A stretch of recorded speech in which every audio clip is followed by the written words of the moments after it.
9 আমাদের সেন্টার বন্ধ থাকে প্রত্যেক বছরই, তবে প্ল্যানিং সববারই করি, কোনো বারই আমাদের সাকসেস হয়ে ওঠে না। এবছর ফাইনালি আমরা সবাই মিলে ঘুরতে যাচ্ছি, জাস্ট ওয়াও লাগছিল, খুব এনজয় করেছি।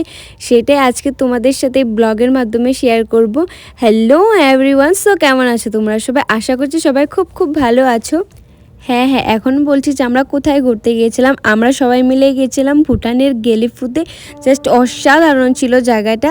আমি যতটা না তোমাদের মোবাইলে দেখাতে পারছি, সামনে থেকে কিন্তু অনেকটা অনুভব করেছি। আর সত্যি বলতে ভুটানটা কিন্তু ভীষণ একটি সুন্দর জায়গা। সো ফাইনালি আমরা পিকনিক স্পটে পৌঁছেও গেছি। আমি কিন্তু ভীষণ মনে মনে খুশি হচ্ছিলাম, কারণ এখানে তেমন লোকজন ছিল না, তো ফটো ভিডিওগুলো ভালোই হবে সেটা ভেবে। তো আমরা এখানে সবাই হেল্প করছিলাম, আর আমাদের রান্না করছিল বিপ্লব দা। আর এখানটা একটি হাসির কাণ্ড হয়েছে কি, সব কিছু ম্যানেজমেন্ট কিন্তু বিপ্লব দায়ী করেছিল। তো হাতা খুন্তি আনতে ভুলে গেছে বলে এখানটায় বাঁশের কামি দিয়ে হাতা বানিয়ে এনে নাড়চাড় করছিল সব কিছু। তো তারপর সবাই মিলে সুন্দর একটি গান উপভোগ করছিলাম। আমাদের সিঙ্গার অক্ষয় সুন্দর কিন্তু গান গায় সে। দিনটা কিন্তু আমাদের খুব ভালো কাটছিল।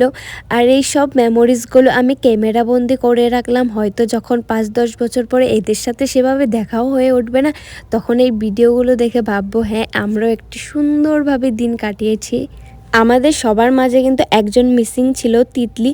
ও কিছু কারণবশত আসতে পারেনি, তো ওকে অনেকটাই মিস করছিলাম। পুরো রাস্তা আমরা আসার সময় বলে আসছিলাম যে ও আসলে আরেকটু আমরা এনজয় করতে পারতাম, আরেকটু ভালো লাগতো। আর দেখো, অফিসের কালিগসগুলো কিন্তু আমাদের সেকেন্ড ফ্যামিলি বলতে পারো।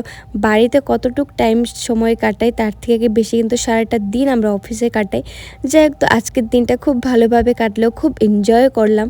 আশা করছি তোমাদের ভিডিওটা খুব খুব ভালো লেগেছে। দেখা হবে একটি সুন্দর ভিডিওতে। সবাইকে বাই।